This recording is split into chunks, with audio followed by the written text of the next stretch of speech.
Howdy folks, hope you're all having a good weekend and welcome back to Teenagers in Space, where, in the previous episode, right after detecting an oxygen signature, whatever the hell that is, Kat, barely able to conceal her daddy issues and convinced that this must be Isaac, her father, proposed rushing off ahead and scouting it out on her own, and she was equally quickly told by the new mission commander, Sarah, that under no circumstances was that going to happen.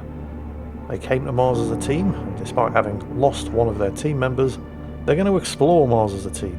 They're all going to wait until the morning and go and investigate it together.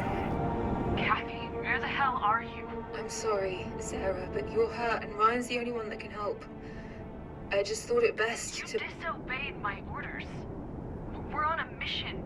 Kathy, that's not how this works. You're putting yourself and the mission at risk. I'm your commander now. Do you understand?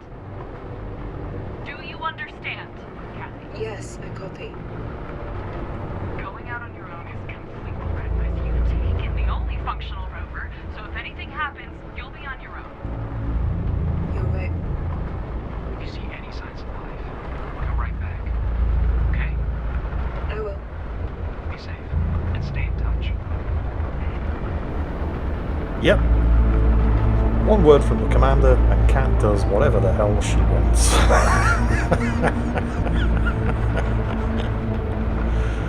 Top graduate of astronaut school, by the way.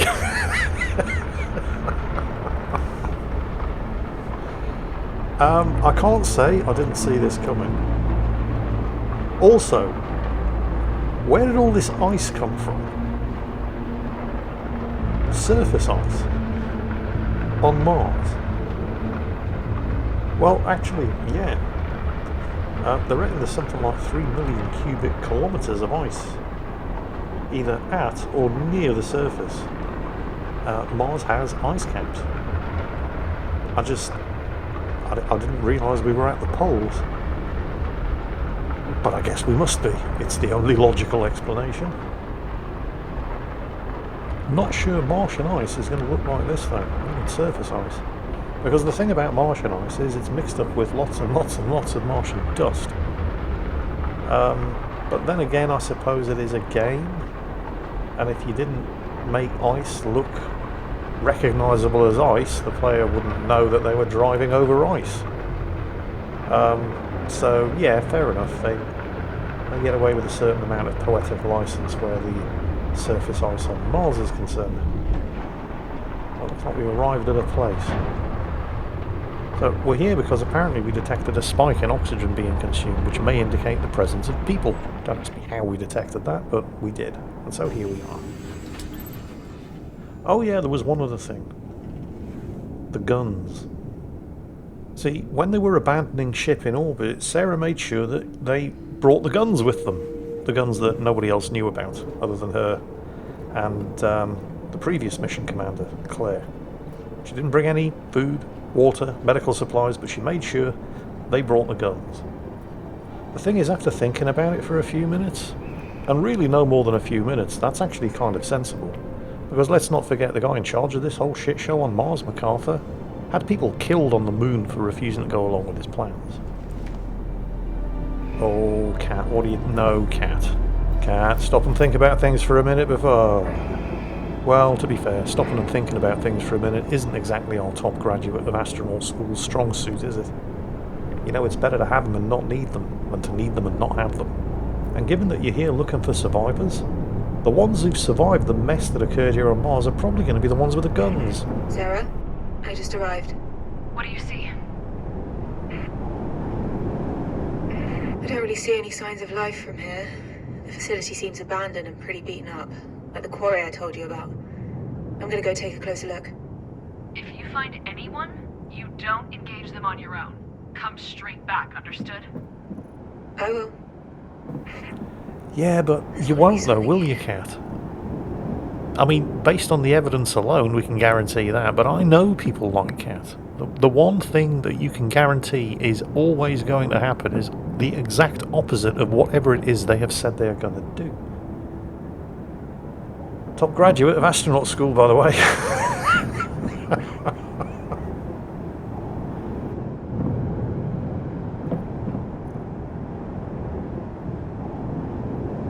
light, Ayla.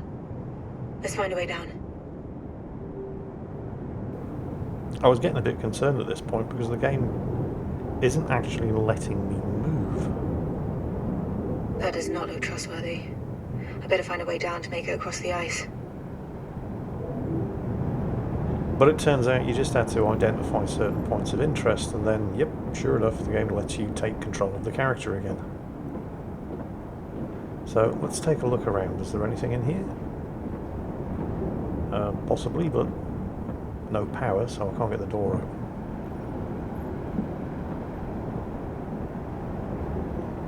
I thought for a moment that I was going to have to use the old ice axes to slide down the cable. But no. There are actually some visual cues here. Much like in Horizon Zero Dawn. I just haven't quite picked up on them just yet. So I need to get over there. And... oh no, let's not risk it. I mean, I probably could use the axes to slide down the cable. I've certainly done less dangerous things in other games. But that's not what's going on here. So, I don't know if any of you have played Horizon Zero Dawn, but you know how in that game, anytime you saw something yellow, it indicated a climbing point. Yep. Same thing here. Yep, we're going to have to climb down using the ice axes. Much like we did in the quarry earlier on, except here there's some actual ice. How convenient. I'm gonna have to jump across, Ayla.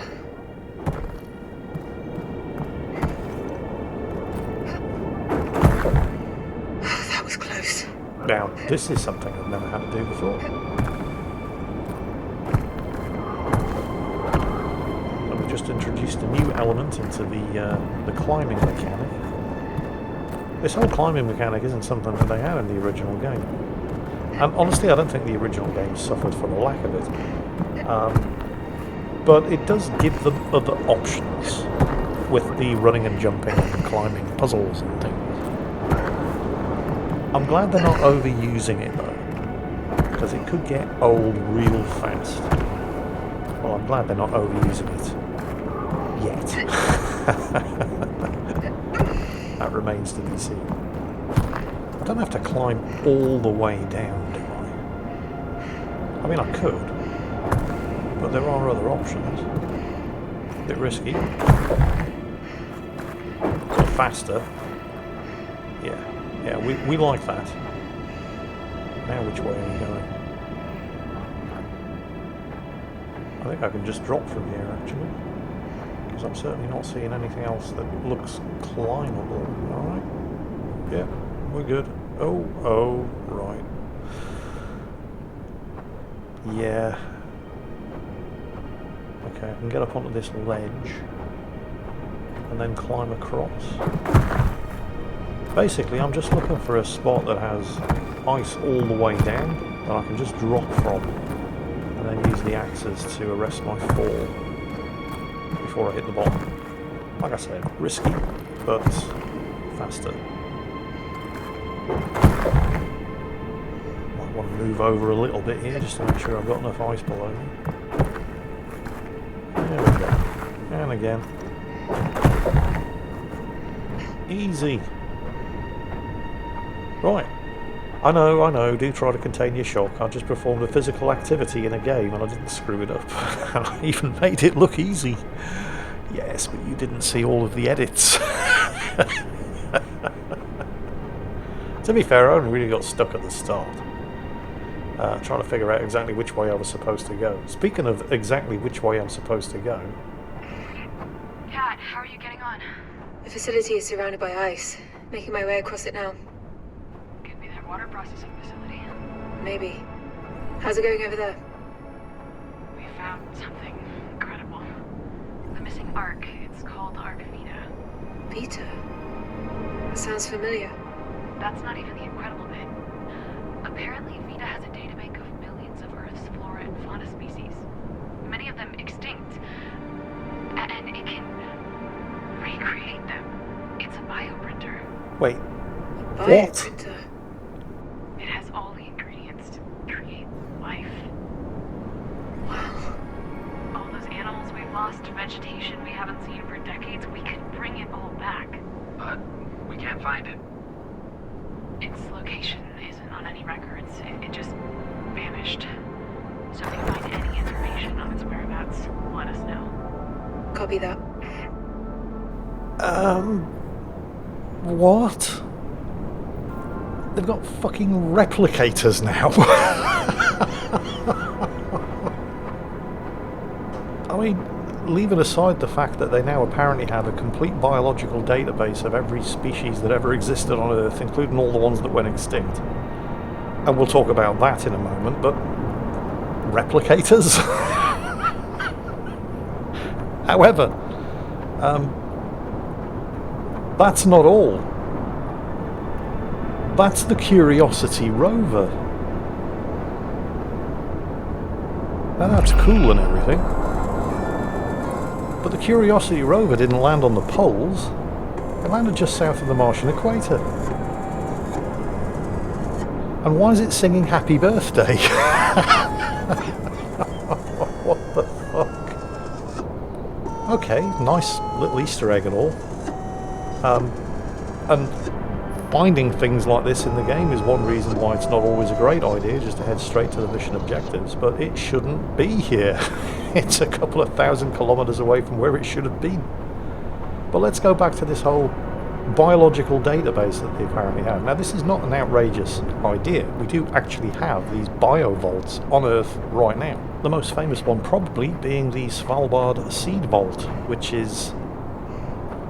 it's a sort of backup facility for global crop diversity, located on the Norwegian island of Spitsbergen. So the idea that you could extend that to preserve the DNA, for example, of animal species as well as plant species isn't completely outrageous, but extinct plant and animal species? How are you going to preserve that? They're extinct. There's nothing left to preserve. So, bit of a stretch, but okay, we'll let them get away with that. It's science fiction, not science fact, after all. But that then begs the question of, what were the people on the moon doing with that data? It's not the kind of information that would have been sent up with them, because they were there to build a power plant, right? So at some point they would have had to have requested that information from Earth. That surely should have sent up a couple of red flags. But again, you know, it's not a massive... well, it kind of is. But we'll let them have that one. I'm more concerned with this replicator technology that they suddenly appear to have pulled out of their arses from absolutely nowhere. Let's not forget, right, because this all starts to mount up. In the previous video, we saw some kind of atmosphere processing device capable of turning the Martian atmosphere into an Earth atmosphere. So they've got atmosphere processors. I mean, leaving aside the whole issue that even if you have invented a device that can turn Martian air into Earth air, you know, with the chemical composition of Earth air, it's still going to have Martian air pressure, right? You can't make something out of nothing. Even if you're converting one thing into another thing, there's not enough of the one thing in the first place to create the kind of pressure that we could survive in, but we'll leave that aside. Let's move on to the whole issue of this replicator technology, which, again, they seem to have just pulled out of their arseholes, out of absolutely nowhere. So they're on the moon, they've got all of this tech. Hello? They can repair Earth's atmosphere, they can replenish Earth's biodiversity, because they've got all of this magic tech that they've just whipped out of their arses. They're on the moon, they're looking down at Earth, their home, the cradle of humanity, a badly damaged planet that really needs all of this tech. And they decide to take it to Mars. A planet that can't support human life to begin with, and they're going to fix Mars rather than fixing a planet that can support human life and could really use the help. Fuck off, game. I am enjoying this game. I mean, it is a fun game to play. I need to make that really clear, because it sounds like I'm just hammering on it. But you need to understand that I'm hammering on it for a good reason. Because if you look at something like Far Cry 6, which is so bad it's good, right? Far Cry 6 was just an utter train wreck of shit that didn't make any sense whatsoever. I mean, they tried really hard in Far Cry 6 to make a good game, but they failed on so many levels that it became entertaining despite itself. It was so bad it's good. Oh, more signs of dissent here.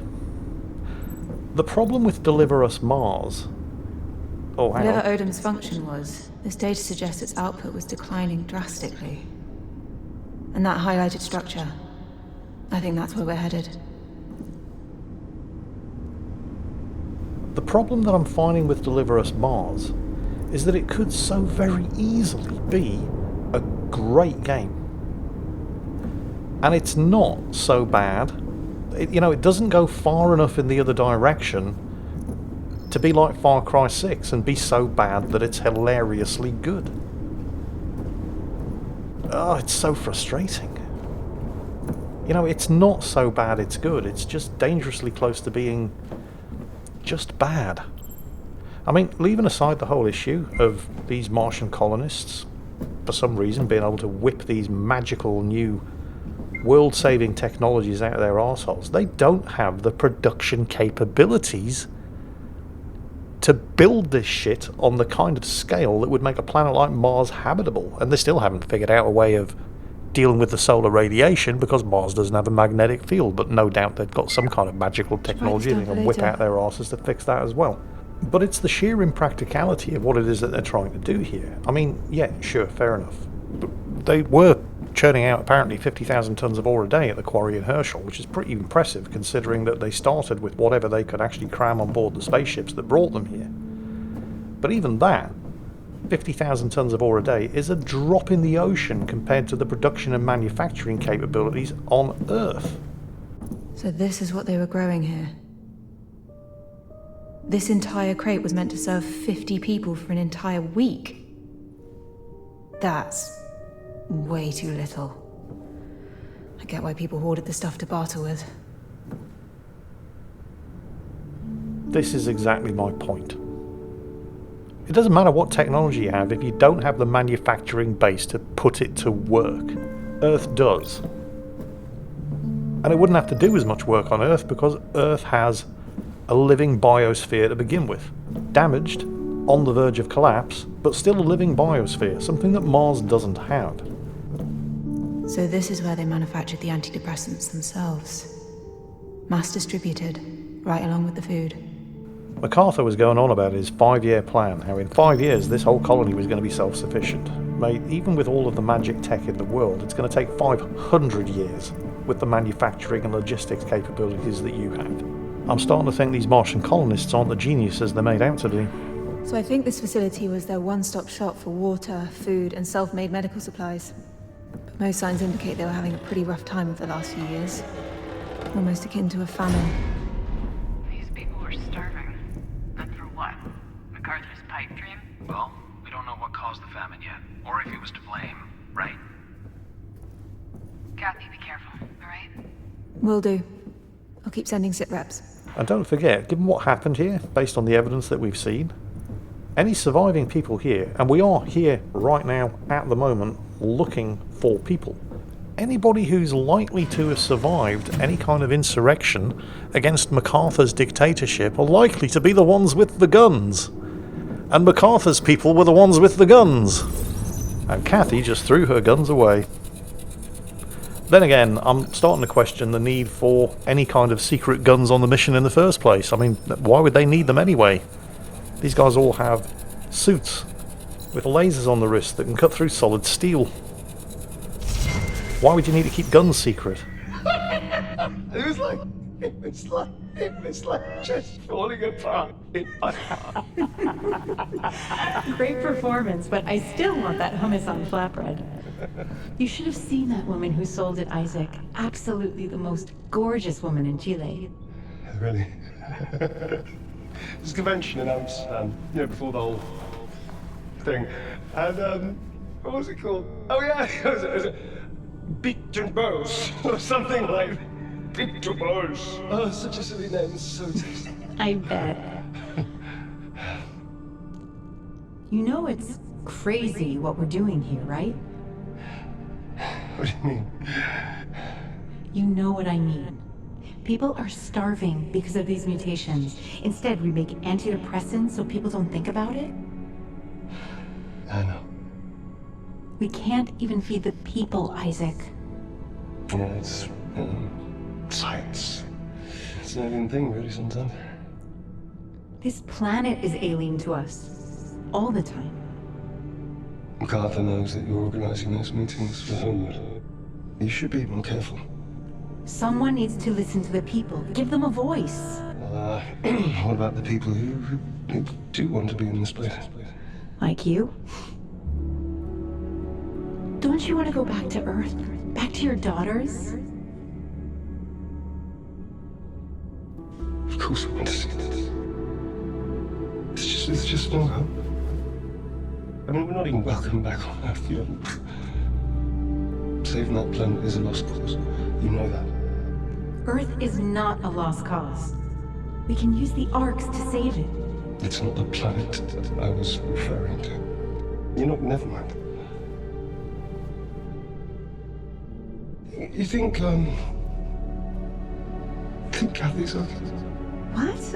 Of course she is. She's with Claire, right? Just, I don't even know what she looks like. You know, I don't know what she's into. She was so young when I left. Calm down. Everything's all right. She's probably... I really wanted her to be on Outward. I really did. She couldn't, and then I left her. You know? I just left her that. I mean, I left her.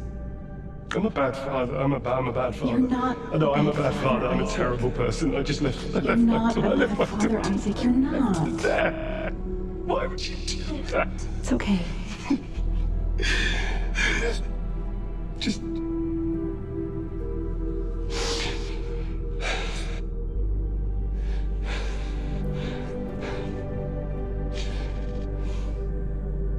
Who would leave their daughters?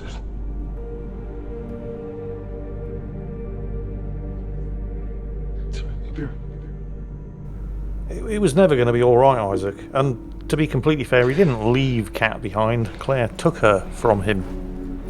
But given that his plan was to bring her here to share in all of this misery... yeah, I think you are a terrible father, Isaac. And Claire definitely did the right thing.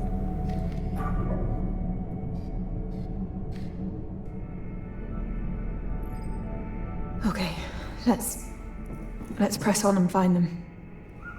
I'm fine, Ayla. Let's go. Yeah, I think I have to say that while I am definitely still enjoying this game, it's becoming disappointing.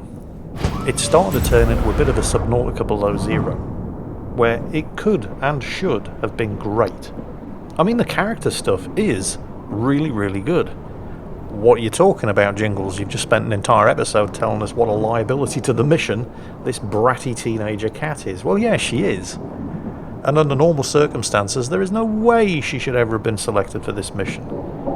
But the only reason she's on this mission is as a tool to convince Isaac, the real mission objective, the genius who's whipping all of this magic technology out of his arse at will, to convince him to come back to Earth using Kat as bait. That's the only reason she's here. So I get that. That does actually make sense. It's all of the other stuff that I'm starting to have issues with. You know, the magic technology that gets whipped out of the writer's arses in order to move the plot along. Stuff that, if the game had been better written, could and should have made sense. And it's not even so bad that it's good, in the way that Far Cry 6 was. Not that they were trying to make a bad game in Far Cry 6. I genuinely believe the developers tried to make the best game they could, but they were hilariously incompetent. That's what makes something so bad that it's good. When they're desperately trying to do well, but they just can't tell their asses from their elbows, and they inadvertently make something that is so hilariously bad you can't help but enjoy it. Deliver Us Mars isn't even close to being that bad. And that's the disappointing thing, because it's not so bad that it's good. But it's not, well, based on the evidence of this particular episode, it's not turning out to be particularly good either. It's not bad, Not yet, at least, but it's starting to head in that direction, and they are really going to have to start doing better. So hopefully this has just been a minor bump in the road in this particular segment of the game, because up until this point I've been entirely happy to go along with whatever stretches of imagination the writers have been asking of me. There have been holes in the science that turned out to actually be explainable, and that's fine. But in this particular section of the game, at least, the gaps in the reasoning that I'm being expected to just ignore and pretend aren't there are starting to become increasingly difficult to ignore. So hopefully things are going to start looking up. In the meantime, I hope you've enjoyed today's video. I hope you're all having a fantastic weekend. And as always, take care, and I'll catch you next time.